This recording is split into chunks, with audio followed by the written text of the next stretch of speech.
I'm going to read you 3 of the self-portraits from this new book, which have been epigraphed to Regina.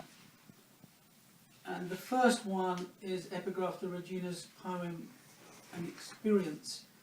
Meanwhile, I lose my face broken in the water. And the poem is called Self-Portrait as Water. I slide, I find my level always. I am 2/3 you of everything. I hover and break. I bid for the whole monopoly like a spring not yet reached, like future. The rooms of the future are the pressure in the spring. They spread their ceilings, have heightened walls as mobile, as immobile as water. A wall is water. You see its sunken currents move. The rooms are water standing. The windows are filled with snowlight, with blue, with purple thunderheads, a fug of light. Whatever's said in the deck chairs between those 2 linked hands. Water, like a state of mind, bulges and collects at the tap's lip, and his loaded weight clings, swells, quadruples its volume, wells and wells. One day it will crash, will explode. And then from that, I'm going to move on to the second one. And the epigraph here is from Regina's poem, On the Seashore Smell of Iodine. At the world's end, a certain John plays the piano. Self-portrait with opium den, deep interior.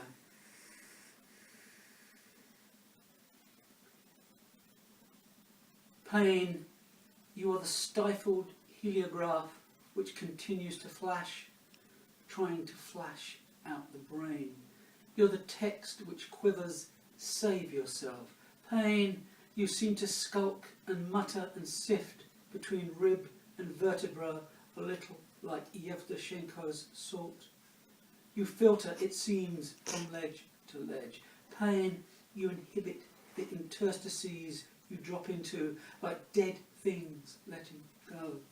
You collect in the cranny of oversight the purlieu of abuse, in every shrub of shade unreached by recognition. Pain, you have neither tooth nor claw, but trust at last in the slow attrition. You wear smooth like water and limestone. Pain, you understand the length of the siege. It'll last for years. Pain, you are beacon worm. The minute one is open, the other is gulped whole. Pain, you do not exist. You are the drugged bell ringing, drugged forewarning, drugged bulletin. You are every sorrow that couples with itself, which breeds. If muscles are shackles, you shackle yourself in them. You first seal up, then make airtight the pot of grief. You dread the solvent which dissolves it away. And then the third one, which makes up the triptych here, the epigraph is from Regina's Beyond Siberia Again Siberia. Beyond Siberia again Siberia, beyond impenetrable forest, again forest, and beyond it, waste ground. Self-portrait with view of the greater Chihuahuan wilderness.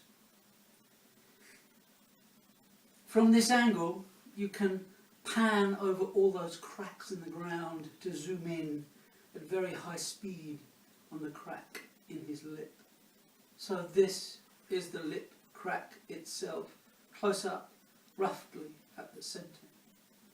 It is like 2 halves of a creviced heart, and he lifts his finger to it. What put him there? Oh, the horrors of the subjunctive. What began as a yes it is became an it is not. is not. As one truth fell away to reveal the half-truth behind it, another truth fell away. The untruth showing through the half-truth, showing through the truth.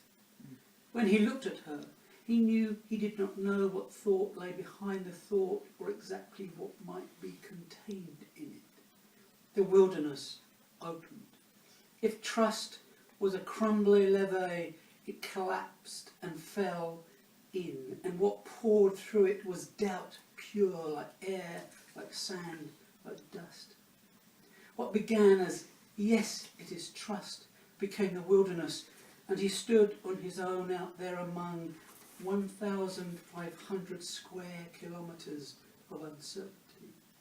He thought of his thoughts opening like cracks in the ground, the extreme temperatures which begin to drop at night. This may be a desert, but it overflows with wolves. Thank you very much.